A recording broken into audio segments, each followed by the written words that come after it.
Hey all, Dr. Jared here.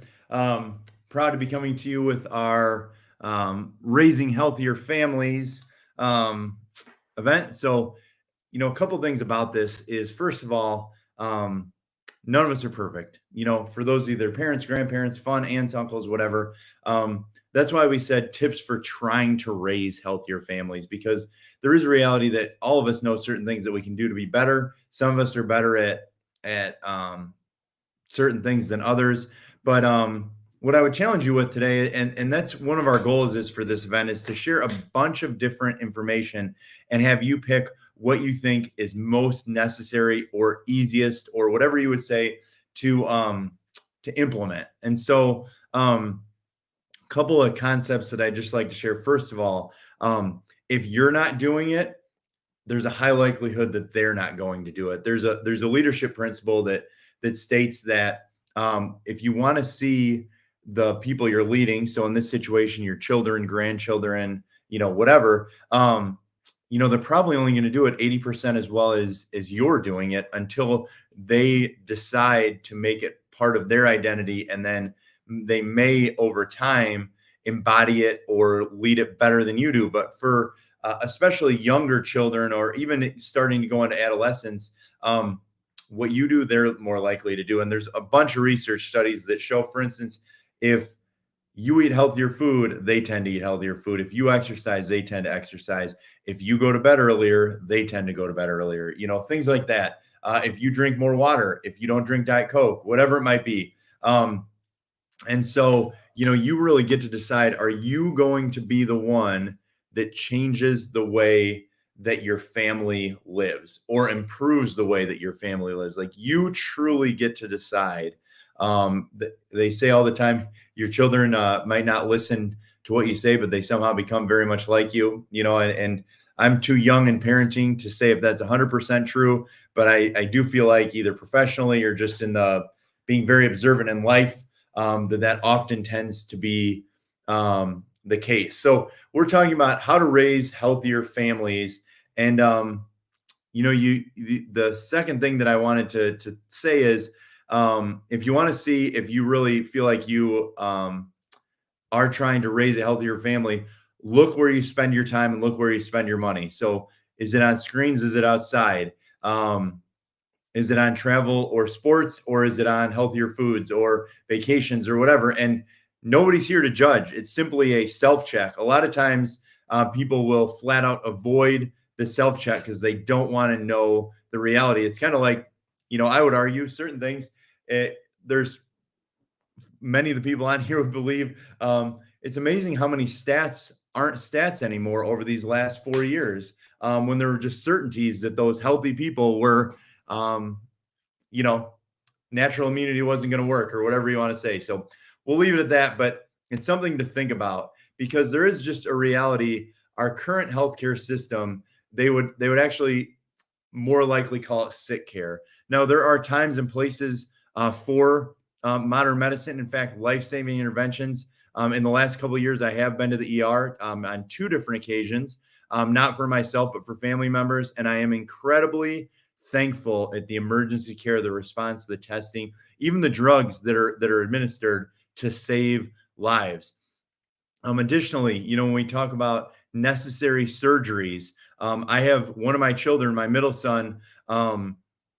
He spent almost 3 years of his life seeing double. Couldn't catch a ball. Just we really struggled, and we did all the natural therapies, alternatives. We even saw specialists. And at the end of the day, what was really cool about doing both medical and natural treatments is that he was originally projected to either have permanent double vision, or he was going to have a surgery where they were going to have to cut 8 muscles in his eyes to straighten them. Through a series of eye training, orthodontics, chiropractic adjustments, we took an x-ray of his spine for the first time, actually, because he'd been adjusted since birth, but we hadn't taken an x-ray, and we could actually see an injury that probably occurred in his martial arts training or something in, just being a boy. But we treated him differently, and that x-ray really helped us get it to the point where he was seeing much better. And by the time he had surgery last October, He went from 8 eye muscles being cut to 2, and a radically better outcome. He no longer sees double. And, we're just so thankful for the time that we live in for these opportunities. So when we talk about it, it's not that it's all bad, but I'll tell you, I hope some of the things I challenge you to think about, I bet for some of you, you've never thought about it this way before. And as much as we love our children and will do anything, time, effort, money to help them be better, some of the things by omission or by not knowing, you could be leading them into a more harmful path or actually even harming them without even knowing it. And so this is where I would say modern medicine often misses. This is why we spend more money on healthcare than any other country in the world and still have the sickest children and the sickest generations consecutively. If you were in the office and you heard the video we had promoting this, since the early 2000s, it's been estimated that life expectancy in our country will continue to go down until we see a change in lifestyle behaviors. I'm going to say that again. Lifestyle is or longevity in our country and life expectancy is actually predicted to go down until there's a lifestyle change in our country, and it's still declining. Now, currently it's declining in children and adults over these last few years, but we've been stagnant for a long time. And that's with how many advances in medicine, advances in food, advances in technology, how many people wear the Aura ring or the this watch and track every sleep pattern, every REM and every calorie. And there's a reality, again, that falling back to drugs, surgery, the easy way out, is not working, and the statistics show it over and over and over.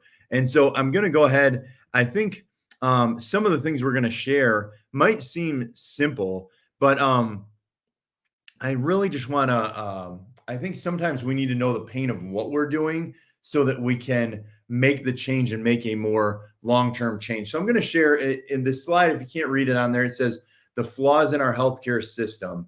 And so I'm going to just openly state that this is my opinion. It's backed up by a lot of data and a lot of facts. But if you've never thought about it this way, I would just encourage you to think about it and therefore look and say, do I believe that the body is a self-healing, self-regulating mechanism, and my entire goal is to get to the root cause of a problem? And sometimes getting to the root cause is flat out leaving it alone and letting the body do its thing, letting the immune system do its thing, letting the fever kill the virus, not taking the antibiotics, the Tylenol, the ibuprofen, the whatever. But I'm going to share a series of things that there's a decent chance that you've done or are doing for either yourself or your children, and you may have never thought about it this way. The first thing, if you've never thought about this, what are the first 2 injections given to a child when they are born unless you refuse them? If you don't know, it's a massive dose of vitamin K to help with blood clotting. Now, keep in mind, synthetic vitamin K and hepatitis B, the hepatitis B vaccine. Now, first of all, healthcare systems, through a whole series of lawsuits and anti-discrimination, you're actually treated like a very impoverished, very uneducated person. So, for example, why is vitamin K given to every child?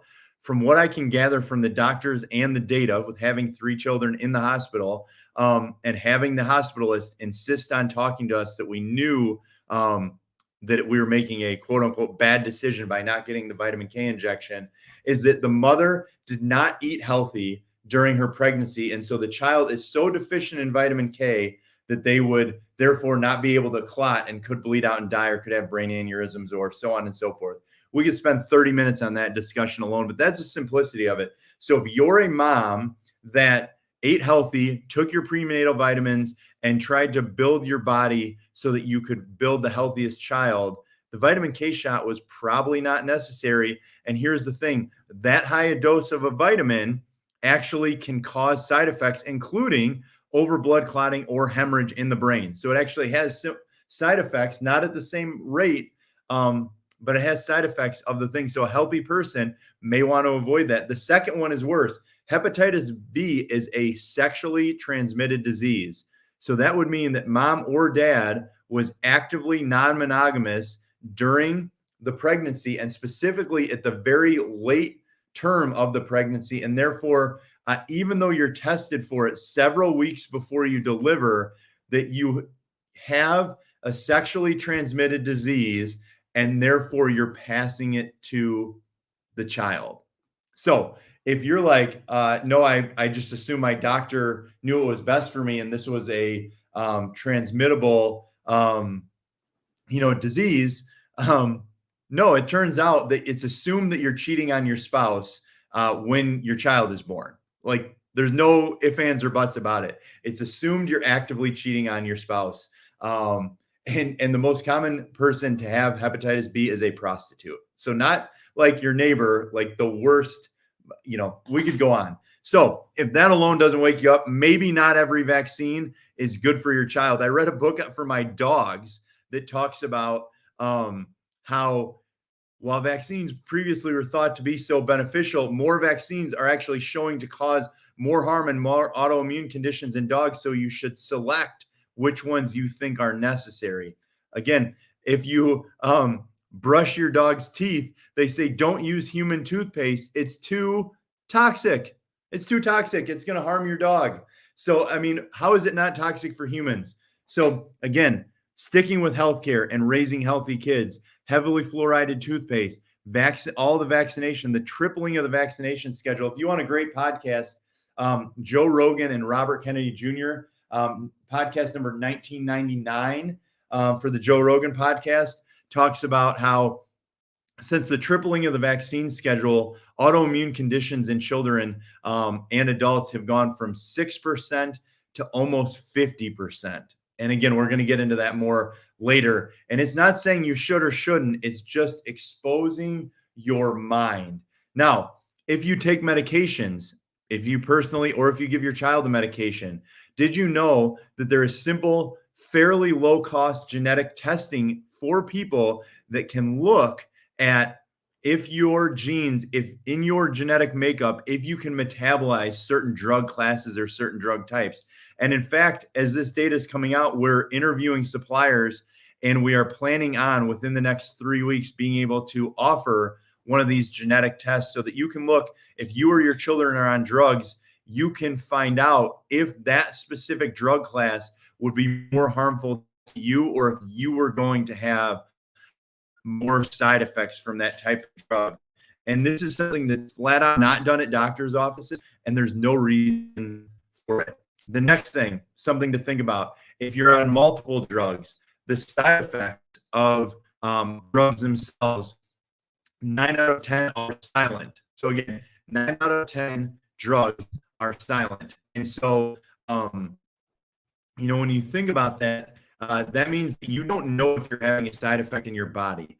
The second thing is drugs are, so again, drugs are not tested on children, and not tested when they're taken together. There's a statistic that shows that if you take 3 medications, that 50-50 chance one of those medications is for a side effect of the other 2. If you take 5 medications, it's nearly a statistical guarantee that one of those is for a side effect, or one of your symptoms is a side effect of the interactions of the medications. So next, lifestyle is essentially avoided within the healthcare system. And they say lose weight, they say certain things, but if you actually interview a nutritionist, it's appalling what the nutritional recommendations are in the hospital system. And it's minimally taught or minimally looked to. So for instance, if you have high blood pressure, do they look at magnesium? Do they look at sleep? Do they look at water intake? Very, very minimally, but you can very quickly get a prescription medication. And lastly, doctors are handcuffed. So you may know a really good doctor that is a really good person, but there are so many dictating things that if your blood work, for instance, if your cholesterol is over a certain dose, you have to be recommended a statin. If your blood pressure is over this level, you have to be recommended a blood pressure medication. So they're handcuffed, or they could actually lose their licenses to make different recommendations. So I would ask you very simply to think, is that flawed in the system? And, again, if you've been in the office this week, you've heard the announcement where they talked about adult diseases are increasing in children faster than they are in adults. Obesity in kids, there's 14 plus million American children that are considered obese. That's about 1 in every 5.5 kids is considered obese. There's some parents who could make an argument for if their kid is overweight or if they're growing, but obesity, I mean, 1 in 5.5, that is not normal. It's common in our country, but it's flat out not normal. And there's actually some data on this. It was by the first time I heard it, ironically, it was from a billionaire hedge fund investor. It's called, it was in the book, The Almanac of Naval, Naval Ravikant. But he talks about with medical science and the food industry and processed foods, your body is built to actually tell you when you're full. But our makeup is such that sugar will make you more hungry. So if you've ever noticed, like when you're kind of full at dinner, the reason you have dessert after, nobody wants to have another half of a steak, or very few people want to have another big like chunk of meat. What they often want is either sugar or fat, and usually together. And so the reason is actually the way we're made, or the way we're built up. Therefore, sugar tells your brain, releases insulin and can allow you to have more calories than you want. And fat is the most dense calorie per gram, more than double carbohydrates and protein. So for instance, if you look at desserts, why can somebody eat dessert but not eat more of their meal? It's because they're tricking their brain into being able to eat more. So think about that. If you're tricking your brain, and how do you most often do that? It's not through whole foods, it's through processed foods. So kids that are given processed foods, desserts, cookies, cakes, ice cream, bread, whatever, that tells your brain you can handle more even when your body doesn't want more, which has led to a whole series of adult conditions. There's an age range in kids where, besides accidents, the second leading cause of death is cancer. So where you might think of cancer as an adult disease, cancer is a way too prevalent childhood disease, and it's on the rise. When I was a child, there was type 1, they called juvenile diabetes, and type 2, adult onset diabetes. Now, what are they called? They're just called type 1 and type 2. Why? Because adult onset diabetes is no longer adult onset. How crazy is that? In just a few decades, we've gotten to the point where kids are given so much processed crap and their body is so overloaded that they're developing type 2 diabetes. I'm 38. My age range is the first group of kids that had a high prevalence of type 2 diabetes in children. I have multiple childhood friends that were diagnosed with type 2 diabetes before they were a teenager. It's not normal. It's absolutely not normal. And the way that we feed, the lack of exercise, the processed foods, the dyes, the whatever. And the last thing is, they talk about kids' heart attacks and people having heart attacks in their 30s and 40s. And there's some argument with certain medical interventions right now. But more than that, for multiple decades at this point, when children die in accidents and they have autopsies, they already show plaquing in the arteries in a high percentage of children, different from other countries. So they might not have heart disease, but they do have plaquing in the arteries. And then on top of that, other adult conditions get caused because of side effects of medications that are given. So for instance, ADD or ADHD stimulants cause the opposite. They overstimulate the body. They make the child not hungry. But what else do they then get to eat? There's all sorts of things with ADD and ADHD with preservatives. MSG is a brain stimulant. There's a whole variety of things that are MSG that's just been relabeled by the food industry. Certain food dyes. And the reality is there's so much of it in our population that these food dyes are so prevalent that you actually may have to make a decision. If you really want a healthy child, you may have to pack their lunch. You may have to throw it out of your house. You may not be able to eat it yourself. You have the opportunity to be the leader. So think about the solution. The solution is much simpler than it sounds. The solution is, for most families, is setting certain minimum standards for what you're allowed to intake in your house, what's allowed to be purchased. If you ever look at the back of and the ingredient list of, let's say, a Twizzlers versus a healthy Twizzlers, now it's still not healthy. It just doesn't have near the sugars, dyes, preservatives, and all the things that go with it. And so, for healthy kids, kids need sleep.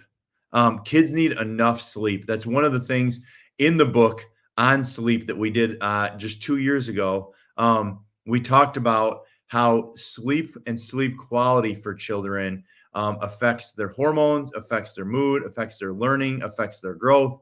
But kids need sleep. They also need quiet time. So, I mean, over screening, and we're going to go into this possibly in more detail, but screens overstimulate the brain and they drive ADD and ADHD type behavior. They can decrease the ability to learn. They decrease the ability to focus on a book, even in adults. So going back to what we talked about, I help lead or teach a camp for chiropractors and chiropractic team members.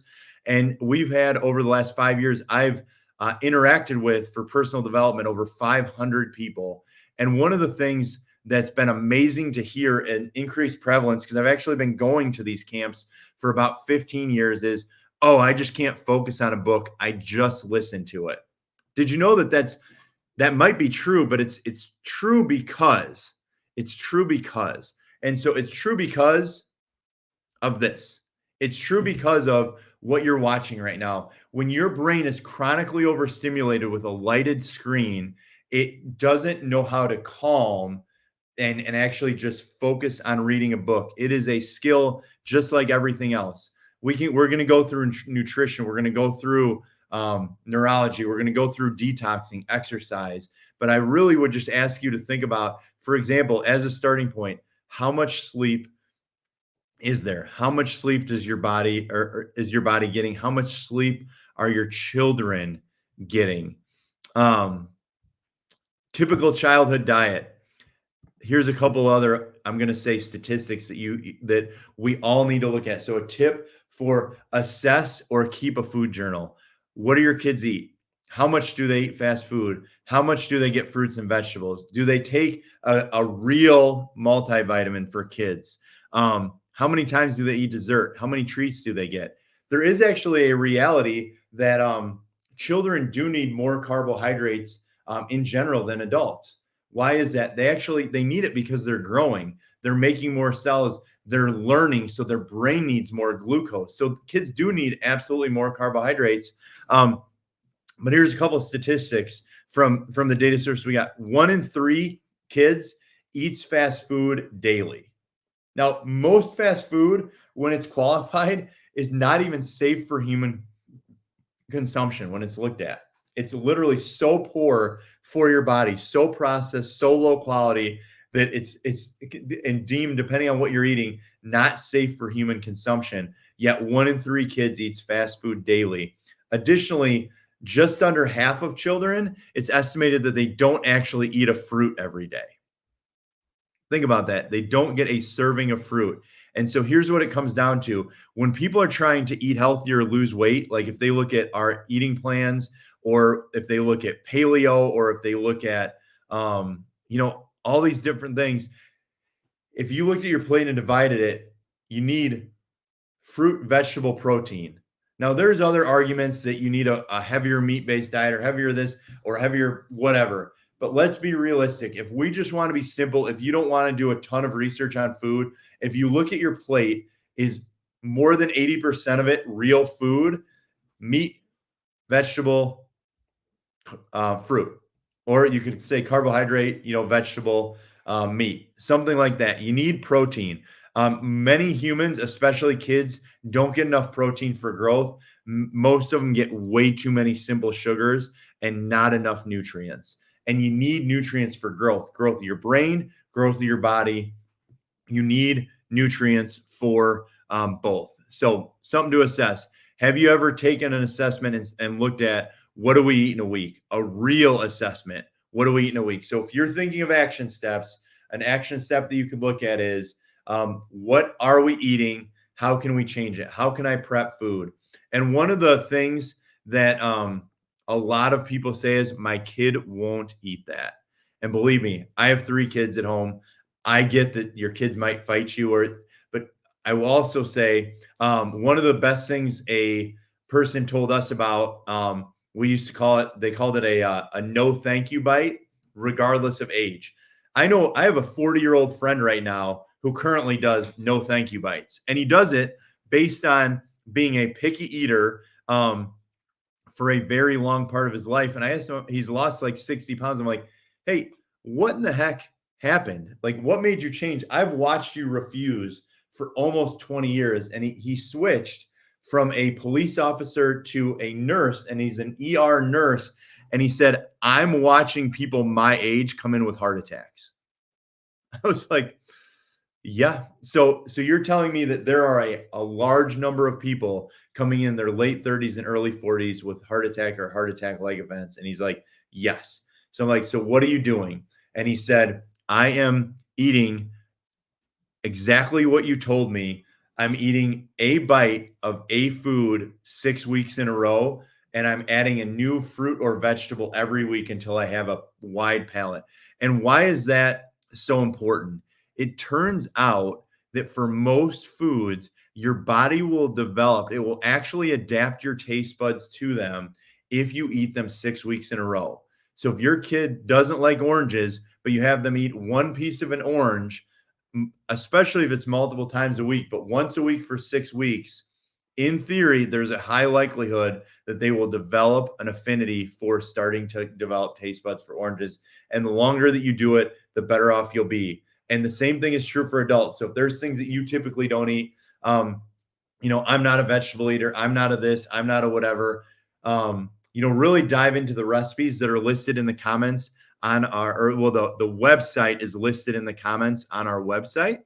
But again, you think about food, assess what your children are eating, but there's also a reality assessing what you're eating. And if it's highly processed, if you're not prepping, we have a whole series. If you go back on our YouTube channel and type in Nutrition 101 or Recipe Night, there's a ton of good ideas for food. And about every 8 to 10 weeks, Mackenzie, our nutritionist, does Nutrition 101, answers questions live in the office, and then she does a shopping trip around Woodman's so you can learn where to find the stuff, the best value. And if you're just sitting there and you're like, okay, I need to do a food assessment, but I need help. If you are an active client and you have up to 2 complimentary sit downs with our nutritionist every year. So active clients, you have up to 2 complimentary sit downs with Mackenzie, our nutritionist. So whether that's for yourself or for your children, you have the opportunity. So again, simplest things to do, add whole foods, remove processed foods, but please, please think about why. Now, if you see up here, unhealthy foods in disguise. This is something that when I used to personally lead the Shop with the Doc, now called Shop with the Nutritionist, we used to hammer. So there's a few things to think about. If it's in a bottle and if it's labeled healthy, it doesn't necessarily make it healthy.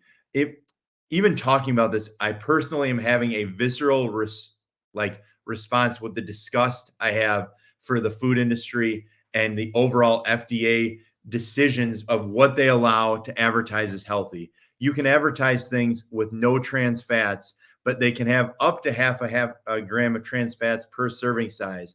Fat-free dressings with all sorts of chemicals that harm you. And they also forget to mention that if you're eating a salad, fat is often the binder that causes you to absorb the nutrients. There's peanut butters that advertise omega-3s. And how do they put the omega-3s in there? They put omega-3s in there through grinding up the tilapia gelatin, the cheapest, most toxic farm-raised form of fish, in a part of the fish that you would never eat, is ground, killed, deodorized, and then blended into your peanut butter. And then it's put a green label on it like it's healthy. And we could go down the line. So simply, if you're in the grocery store, the simplest thing to do is to try and stick in the outer aisles, start in the produce section, go around, get your meats, go around, pick your grass-fed dairies, then go down the health food aisles. After that, then you grab your few items from the middle of the grocery store and then you check out. You go, some other ideas, pick recipes and make sure and buy foods that you can prep ahead of time, whether those are crock pot meals or different things like that. Meals that you can make one and then freeze two, and then you can thaw those things so that you have food at home, because there's just a reality that eating out is incredibly hard on your children. Even when I do take my kids, like one of the things we do periodically is we go to breakfast, and it's like, to order a decent meal, we have to request that the food is cooked in butter. We have to request, there's just so many things you have to request. It's like, it's just hard to do. And so it's not that you shouldn't do it, but you should assess how often you're doing it. And so we already kind of assessed this or addressed this, but let me talk about why these are so important. And then, so first of all, healthy fats. Healthy fats are great for your brain. They're great for your skin. They're great for your organs. Why give kids healthy fats? Healthy fats like avocados, certain nuts, seeds, grass-fed or free-range meats, coconut, certain forms of dairy if it's raw. Your brain needs fat to grow. Your body can use fat most efficiently for long-term use. And there's even data to suggest that calorie-wise, if you eat fat, you feel satisfied longer, so you won't eat as much. And also that your body doesn't have to absorb all the fat that you eat, depending on which study you look at. And therefore, fat is the healthier form of grabbing calories for kids, not carbs, but fats. So adding healthy fats and then cooking with good oils, avocado oil, olive oil, grass-fed butters, all that kind of stuff. Whole grains. Whole grains are the part, when they're whole, they're the part that has the nutritional content. They have more protein, they have more fiber, they have more healthy fat, plus they have the other nutrients that actually add value to your body. Fruits and vegetables. Again, everybody knows they need to eat fruits and vegetables, but how do you make sure you incorporate them into both your and your children's meals? And for us, and again, I'm not saying this is the right thing for you, we just have a minimum that there's a certain amount they have to eat every day. When we send them with their lunch to school, if they don't eat everything, they have to eat it at home. At night, we do the protein, fruit, vegetable. On the weekends, they pick their fruit and vegetable. During the week, we cycle through a variety of them that we already know that they like, and then we cook them in different forms. But it's just become part of our lifestyle, so we don't get near the pushback. If we hadn't started them young, there probably would be more pushback. So if you're like, my kids are really picky, you might need to start slower. But then also, again, getting enough meat, healthy meat and protein. Kids need protein to grow. And a lot of kids don't grow as well because they don't have enough protein. It also shows that they're satisfied. And the last thing I want to mention is water. So a lot of times kids are hungry because they don't have enough water. So talking about adolescence right now, one of the hardest things that I hear people ask is like, hey, what face wash can my child put on their face because they're getting acne? Acne, for example, is something that you can't always avoid. I get it. You can't always avoid it. Your body's going through hormone changes. You can minimize the severity of it based on a variety of things, the amount of toxins you put in your body, and then the quality of foods. Your body needs certain nutrients to make hormones. And if you're deficient, you make an inappropriate amount, which can create acne. If you're toxic, your body pushes toxins out through your skin.